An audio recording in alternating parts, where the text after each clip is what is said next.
Dieting ये word सुनते ही पता नहीं हमारे दिमाग में क्या कुछ चलने लगता है, जैसे कि मुझे तो सारा दिन भूखा रहना पड़ेगा, अपने फेवरेट फूड्स को हमेशा के लिए गुड बाय कहना होगा, no treats, no dinner, only soups and salads. शायद मुझे पूरी लाइफ यही सब करना पड़ेगा, इसी को डाइटिंग कहते हैं। Hello, this is doctor Anupam and welcome to fifth episode on food myths and facts. आज मैं आपको बताऊंगी डाइटिंग के बारे में क्या मिसकंसेप्शंस हैं और उनकी रियलिटी क्या है, कैसे आप डिफ्रेंशिएट कर सकते हैं कि आप एक हेल्दी और बैलेंस डाइट ले रहे हैं या फिर आप कोई फैड या क्रैश डाइट फॉलो कर रहे हैं। सबसे पहला है कि skipping breakfast can never be healthy. तो कुछ लोग ऐसी डाइट करते हैं जिसमें वो ब्रेकफास्ट को स्किप कर देते हैं। ब्रेकफास्ट आपके पूरे दिन की सबसे इम्पोर्टेंट मील है। अगर आप ब्रेकफास्ट को स्किप करते हो तो आपको पूरा दिन हंग्री और टायर्ड फीलिंग रहती है। इससे क्या होता है कि आफ्टरनून तक आपकी बस हो जाती है, आप सोचते हो कि अब तो जो मिल जाए मैं वही खा लूं। तो it's more likely that you go for some high calorie high fat foods. तो आप ऐसे फूड्स को पिक कर लेते हैं जिसमें बहुत कैलोरीज है। तो ब्रेकफास्ट स्किप कर दिया आपने, कैलोरीज तो कम कर ली, लेकिन आफ्टरनून होने तक आपने उससे भी ज्यादा कैलोरीज का इंटेक कर लिया। सेकेंड, इसका क्या डिसएडवांटेज है कि इससे आपका मेटाबॉलिज्म स्लो हो जाता है। अगर आप ब्रेकफास्ट नहीं करते हो तो ब्रेकफास्ट स्किप करना अगर आपकी डाइट में है तो you are doing some crash diet. तो ऐसी डाइट आपके लिए फायदा कम, आपकी बॉडी को नुकसान ज्यादा करेगी। सेकंड मिसकंसेप्शंस क्या है? Food restrictions. कुछ लोगों को लगता है कि अगर हम डाइट कर रहे हैं तो हमें पूरा दिन सैलड्स या सूप्स पे ही रहना पड़ेगा, हम कुछ और खा ही नहीं सकते। इससे क्या होता है, फूड रिस्ट्रिक्शन से इनिशियली आप कुछ वेट तो लॉस कर देते हो, लेकिन ये जो डाइट है वो सस्टेनेबल नहीं है। आप पूरी लाइफ तो इसको नहीं कर सकते हो। आपने सीरियल्स को, ग्रेन्स को कम्प्लीटली कट आउट कर दिया अपनी डाइट से, तो ये लाइफ लॉन्ग आपके साथ नहीं चलेगी। तो डाइट जो है वो ऐसी होनी चाहिए कि वो आपका एक लाइफस्टाइल चेंज बने, आपकी लाइफ में हमेशा आपके साथ रह सके। तो इतनी फूड रिस्ट्रिक्शंस करना अच्छी बात नहीं है। आपकी डाइट हेल्दी और बैलेंस्ड होनी चाहिए, ना कि रिस्ट्रिक्टेड। थर्ड क्या है? No treats. कुछ लोगों को लगता है कि हम अपने फेवरेट फूड्स को बिल्कुल ही बंद कर देंगे क्योंकि हमें वेट लॉस करना है। इससे क्या होगा, आपने अपना फेवरेट फूड्स को बंद तो कर दिया लेकिन आप हमेशा उसको नहीं कर पाओगे, वो आपकी वीकनेस बन जाएगी। तो ओकेजनल ट्रीट है जो, वो बहुत इंपॉर्टेंट है आपके हेल्दी रहने के लिए। इसमें भी वही बात आ जाती है कि जिसमें आपका फेवरेट फूड कंप्लीटली एलिमिनेटेड है, वो डाइट सस्टेनेबल नहीं हो सकती, वो पूरी लाइफ आपके साथ नहीं चल सकती। वो हमेशा ही आप अपने फेवरेट फूड्स को क्रेव करते रहोगे अगर आप उनको अपनी डाइट में से स्किप करोगे। तो occasional treat can is very important. तो हमें ध्यान इस चीज पे रखना होता है कि आप कितनी क्वांटिटी में ले रहे हो, कितनी फ्रीक्वेंसी में ले रहे हो। तो once in a 15 days munching on your favourite food is okay, और उसकी क्वांटिटी को ध्यान रखना है कि हमने कितना लेना है। तो ट्रीट्स भी जरूरी हैं occasionally, but keeping in mind the quantity and the frequency. Dieting के बारे में एक और मिसकंसेप्शन है कि नो डिनर और नो ईटिंग आफ्टर 6 PM। कुछ लोग क्या करते हैं कि मुझे 6 बजे के बाद कुछ भी नहीं खाना है। इससे क्या होगा, जो भी आप खा रहे हैं उससे आपकी बॉडी को कैलोरीज मिलती हैं। कैलोरी तो वो कैलोरी ही है, चाहे वो आप किसी भी टाइम ले रहे हो।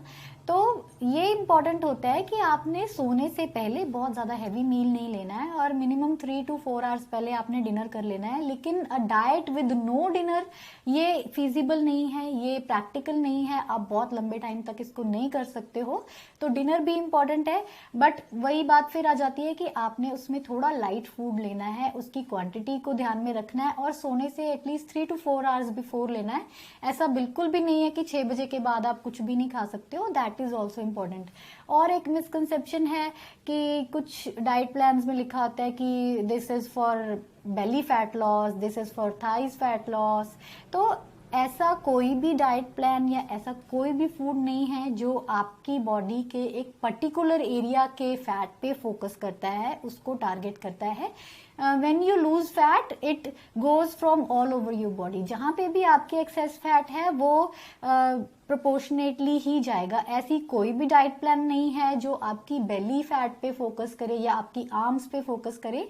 तो बैलेंस डाइट वो है जो आपकी पूरी बॉडी में से जहां पर भी एक्सेस फैट है उसको बर्न करने में हेल्प करे, ना कि किसी पर्टिकुलर एरिया पे फोकस करे। तो प्लीज आप मिसगाइडेड मत होइए, इस चीज पे आप फोकस कीजिए कि आपका फैट पूरी बॉडी में से प्रोपोर्शनेटली जाएगा। ऐसी कोई डाइट नहीं बनी है जो सिर्फ टमी पे फोकस करती। Next is no carb diet. ये no carb diet it always amazes me कि ये कैसे वर्क करता है। अगर हम अपनी डाइट में से कार्बोहाइड्रेट्स को कम्प्लीटली एलिमिनेट कर देंगे तो हमारी बॉडी को एनर्जी कहाँ से मिलेगी। तो मैं जैसे अपनी बहुत सारी वीडियोस में आपको ऑलरेडी बता चुकी हूँ कि carbs are very important for healthy functioning of your body, but आपको चूज करना है कि आप कौन से कार्बोहाइड्रेट्स ले रहे हो। Fruits, vegetables, grains, pulses, whole grain से जो आपको कार्बोहाइड्रेट्स मिलते हैं that are good for your body, that are important for healthy functioning of all your body organs, that are very important for maintaining your metabolism, very important for your digestion. तो carbs भी बहुत important है। अगर आपकी diet में ऐसा है कि नो कार्ब डाइट तो you are doing some fat diet, तो इससे आपको बचना है। तो एक और जो लोग कहते हैं कि नो मिड मील स्नैक्स, है ना, नो स्नैकिंग वाली डाइट भी मुझे समझ में नहीं आती है। स्नैकिंग का क्या मतलब होता है कि अगर आप हेल्दी स्नैकिंग करते हो तो आपको मेन मील्स में कम खाने की जरूरत पड़ेगी, आपकी सैटिस्फैक्शन लेवल जल्दी अचीव हो जाएगा। तो snacking is also important. You should snack on fruits, salads, nuts, seeds. तो हेल्दी स्नैकिंग बहुत इंपॉर्टेंट पार्ट है हमारे पूरे डे की मील प्लान का। बिना स्नैकिंग वाली जो डाइट है that is also not feasible. उससे आपका वेट कम नहीं होने वाला है, बल्कि आप अपनी मेन मील्स पे आपको इतनी भूख लगी होगी कि you will tend to eat more. इससे आपका वेट लॉस नहीं होगा बल्कि आपका मेटाबॉलिज्म और स्लो हो जाएगा। एक होती है नो फैट डाइट्स, ये भी मैं आपको बहुत सारी वीडियोस में बता चुकी हूँ। That is also not practically possible because fats are important for so many functions in your body. आपकी जॉइंट्स के लिए, आपकी हार्ट हेल्थ के लिए, आपकी वाइटामिन एंड मिनरल्स की एब्जॉर्प्शन के लिए fats are also important. Fat से ज्यादा इंपॉर्टेंट है कि आप प्रोसेस्ड फूड्स को अवॉइड करें, आप रिफाइंड फूड्स को अवॉइड करें। थोड़ा बहुत फैट जितना आपकी बॉडी को चाहिए, और गुड फैट्स वो मैंने अपनी पुरानी वीडियोस में बता चुका है, आप देख सकते हैं। That are very important for healthy functioning of so many parts, so many organs of your body. तो नो फैट डाइट जो है that is also not healthy. उसमें भी ये है कि आप कुछ ना कुछ तो क्रैश डाइटिंग या फैट डाइट कर रहे हैं।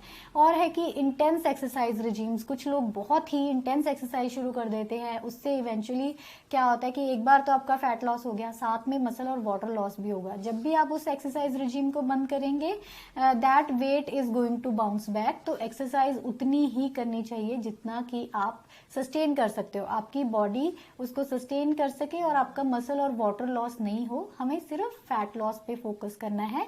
तो एक्सरसाइज भी अपनी बॉडी के अकॉर्डिंग कीजिए। तो इन सब बातों का ध्यान रखते हुए आप पता कर सकते हैं कि आपकी डाइट क्रैश या फैट डाइट है या फिर एक healthy balance diet. So stay happy, stay healthy.